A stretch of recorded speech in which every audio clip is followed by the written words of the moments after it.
A woman sorting her late mother's jewelry box found a plain green stone bangle, the kind sold to tourists by the dozen, decided it was a cheap souvenir, and let it go in a lot of costume jewelry for almost nothing. Here's the fact that should stop you cold.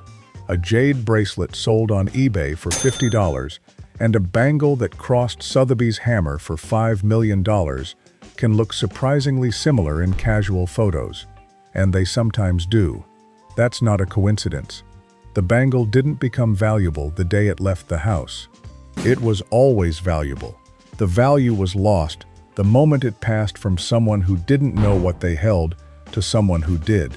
And that gap is where almost all the money in the old jewelry world lives. Here's the thing about bangles specifically. They're the most anonymous jewelry a person can own. No clasp to inspect, no chain to examine, often no visible stones. Just a plain hoop of metal or stone that gives you almost nothing to go on. That anonymity buries the valuable ones, because everything determining the price, the metal, the maker, the material grade, hides in a tiny mark on the inside edge, or is invisible without testing. To you, it's a common bangle. To a collector, it's a metal, an era, a maker, a material grade, a set of details that decide whether you're holding a $10 hoop or something with 4, 5, or 6 figures behind it. The real question isn't whether common bangles are worth money. It's why the valuable ones stay so cheap in the owner's hands, and who benefits. The answer: knowledge here sits in very few hands. It's rarely volunteered, and a whole resale economy runs on it. So here are 10 common bangles that ordinary people own without knowing they're worth a fortune. One warning first, and it matters more than anything else. Do not clean it. Do not polish the metal bright. Do not scrub the darkened crevices, and never buff the inside edge, because that inside edge is where the hallmarks and maker's marks live. And on antique jewelry, the patina and honest wear are evidence of age that an appraiser reads to authenticate the piece. Polish it, and you erase both the marks and the proof. The first is the jade bangle, and this is the one with the widest gap between what people assume and what's true. Jade isn't one thing. Nephrite is the opaque traditional carving material, and jadeite is the translucent, high-luster one prized in jewelry. Authentic Type A jadeite, meaning natural and untreated, starts around $100 to $200 for entry-level pieces with modest color, while a mid-quality apple green or lavender Type A bangle typically runs $500 to $2,500. And at the top, the numbers stop making sense. An imperial jade bangle sold for over $3.8 million, roughly $69 million per kilogram, more than 1,200 times the value of gold by weight. Top-grade jadeite is rarer than top-grade gold because annual gold production is measured in thousands of metric tons, while imperial green jadeite production is measured in kilograms. The tell you can act on immediately. Anything sold as Type A jadeite under $50 deserves serious skepticism, because the rough material alone usually costs more than that. Don't guess. Get it tested. The next one looks like plastic, and that's exactly why it survives in drawers. The second is the bakelite bangle, the wide, domed, colorful hoop from the 20s through the 40s. Carved bakelite bangles with geometric or floral patterns regularly sell for $200 to $4,000, and color drives it hard, with deep reds, marbled greens, and translucent apple juice tones particularly desirable to serious collectors. The authentication test is almost comically simple. Rub the bangle briskly with your thumb until it warms, then sniff, and genuine bakelite releases a distinct formaldehyde scent that modern plastics don't produce. It also has weight and a warm feel, and it clunks rather than clicks. Two bangles that look identical on a table, one modern acrylic worth nothing and one carved bakelite worth thousands, and a 10-second thumb rub separates them. If that surprised you, the next is where the Victorian gold hides. The third is the Victorian hinged bangle, and these turn up constantly because they were made in enormous numbers and then dismissed by later generations as fussy and old-fashioned. That's the trap. A late Victorian 9-carat gold-hinged bangle with seed pearls against glossy black enamel, an 1880s 14-carat piece topped with an 18-carat gallery, an 1890s 2-section bangle set with 30 old European and old mine-cut diamonds. These are the everyday antiques people misjudge as costume. Antique 18-carat gold bangles trade around $10,000 and up at specialist dealers. The tells are the hinge construction, the era-correct stone cuts, and the marks inside the band. And here's a specific detail worth knowing.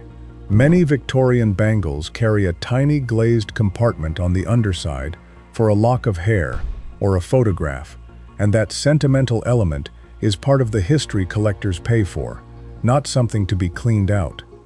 Now the list shifts to the pieces where the design tells you the era. The fourth is the Revival bangle, the Victorian, Egyptian Revival and Etruscan Revival pieces that look strange and overwrought to modern eyes. A Victorian Egyptian Revival gold bangle covered in hieroglyphics from the 1890s, or an Etruscan Revival hinged bangle with 11 natural half pearls on granulation and wirework, reads as costume to almost everyone because the designs are so unfamiliar. That unfamiliarity is the opportunity. Granulation and wirework are labor-intensive hand techniques that no cheap factory piece reproduces, and the presence of natural half pearls in period settings dates the piece precisely. The seller sees a gaudy old hoop with weird symbols on it. The buyer reads the technique and the era and pays without negotiating. The fifth lesson is the one that costs people the most. And with bangles, it's more acute than with any other jewelry, because the mark is the only thing you have. On any old bangle, the most valuable 30 seconds you'll spend is turning the inside edge to the light. A hallmark, a maker's mark, a 925, sterling, 14K, 18K, 750, or plat, can date the piece, name the maker, and prove the metal, and that alone can multiply value several times over. But here's the specific bangle trap. Plenty of gold-colored bangles carry no marks whatsoever, and people assume unmarked means plated and worthless. It might be plated, it might also be gold-filled, or vermeil, which is gold over sterling, or unmarked solid gold from a market that didn't require hallmarking. The answer isn't to guess, it's to test, and most pawn shops have a portable, non-invasive metal tester that gives an instant readout of the alloy without damaging anything. People assume, price it as junk, and hand a solid piece to a buyer who tested it in 2 seconds and said nothing. So find the inside edge, read every stamp, and, if there's nothing there, get it tested before you sell. The sixth takes that danger to its most expensive extreme, and it's the bangle hiding inside the pile that's worth more than everything else combined. The signed designer bangle by a great house often doesn't look flashy at all. Cartier antique gold and jade bangle from the 1930s, marked Cartier 18K 750, and a serial number, sits at $15,000. An Hermès Nausicaa 18-carat white gold diamond horsebit cuff carries an auction estimate of $39,000 to $47,000. The Cartier Love bangle with its ring of mock screwheads is the obvious one, but Trinity rolling bangles, Greek gold work from houses like Zolota's or Ilias Lalaunis, and mid-century Italian 18-carat cuffs all carry enormous premiums over an identical, unsigned piece. And the mark can be tiny, sometimes just 750, and a number inside the band. These get inherited, dismissed as an old gold bangle, and let go in a bulk lot of estate jewelry where a dealer offers one round number for all the bracelets. The signed piece gets absorbed into the pile. This is where the most people lose the most money, not because the bangle looked like junk, but because it was disguised inside a fast transaction designed to prevent itemization. Grief and exhaustion are the picker's best friends. So the rule, plainly, never sell jewelry in a bulk lot. Never accept one price for all of it. Photograph every piece, check every inside edge, and research each one separately, because the entire value of a jewelry box can sit in one bangle nobody recognized. The seventh is the bangle where value comes from craft and a named maker rather than precious material. Authentic Native American cuffs, the heavy silver and turquoise or coral pieces made by Navajo, Zuni, and Hopi silversmiths, are a serious collecting field with an established hierarchy of makers, and a sterling cuff with intricate overlay work by a renowned Navajo silversmith like Leonard Jim is a different object entirely from a machine-stamped tourist piece. The tells are specific. A smith's hallmark or initials stamped inside the cuff, sterling or 925, hand-cut natural turquoise with genuine matrix patterning set in handmade bezels, and the weight and irregularity of hand-wrought silver. A vintage cuff with a large free-form turquoise stone showing bold matrix in earthy charcoal and brown tones is exactly the kind of piece that gets called old costume by someone who doesn't know the makers. And this is where the warning bites hardest, because well-meaning owners polish hand-stamped silver cuffs until the maker's mark and the honest patina are gone, and with them, the attribution that carried most of the value. Leave it exactly as the silversmith made it. We've covered materials, eras, marks, and makers, and the last three pull it all together, starting with the grading detail that separates a fortune from a trinket. The eighth is jade treatment grading, and it deserves its own place, because it's the purest example of invisible value in all of jewelry. Type A means natural, untreated jadeite. Type B has been bleached and polymer impregnated. Type C is dyed. They can look identical to the naked eye, and only certification tells you which you have, which is why honest material disclosure is where jade value begins. That's the difference between a bangle worth a few hundred and one worth 6 figures, and no amount of staring at it will reveal the answer. The same logic runs across the whole category: treated versus untreated, natural versus reconstituted, hand-cut versus machine set. So when you research, do not look at active listings, the bangles for sale with hopeful asking prices, because anyone can ask any number, and those are fiction. Look at sold listings, what pieces actually changed hands for, and match the exact material, grade, era, and maker. Active listings tell you what sellers wish. Sold listings tell you the truth. The ninth is the material that got faked, dyed, or reformulated. The "it used to be real" story running through this whole market. Serpentine, chalcedony, and dyed quartz are sold as jade constantly, and auction catalogs are full of pieces described only as tests as jade, precisely because the sellers couldn't be certain. Modern plastics imitate bakelite. Reconstituted turquoise, stabilized and dyed, imitates the natural stone in Native American work. Cultured pearls replaced natural ones. And on the maker side, a famous name stamped on a later licensed or reproduction piece is worth a fraction of the original from the house's real era. The lesson is that you cannot judge a common bangle by whether the material or the name looks familiar, because the familiar-looking version is often the imitation, and the real thing hides in plain sight, usually looking older and less perfect. You judge it by testing, by the marks, and by the construction, the things the people who know read fluently, while everyone else guesses. The 10th is the grail, where every principle compounds and the ceiling disappears, the most extreme version of the central truth, that the value was lost the moment it passed from someone who knew to someone who didn't. At the very top sit the bangles that look like nothing special.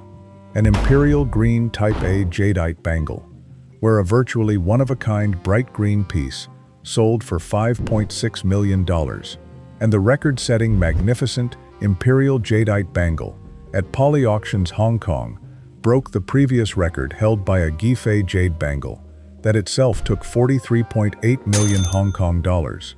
A signed antique house piece where the mark alone multiplies everything. A Belle Epoque French 18-carat bangle on an open-work gallery with cabochon moonstones framed by old-cut diamonds. A Victorian Burmese ruby, diamond and enamel bangle in 14-carat gold carrying 2 carats of rubies. These surface in ordinary jewelry boxes because their significance is invisible to the untrained eye. And remember, a $50 bracelet and a $5 million bangle can look the same in a casual photo. Every lesson converges here. Material grade and certification, the hallmark and maker, the era and technique, the patina, the warning never to polish or clean, and the venue, because where you sell matters as much as what you sell.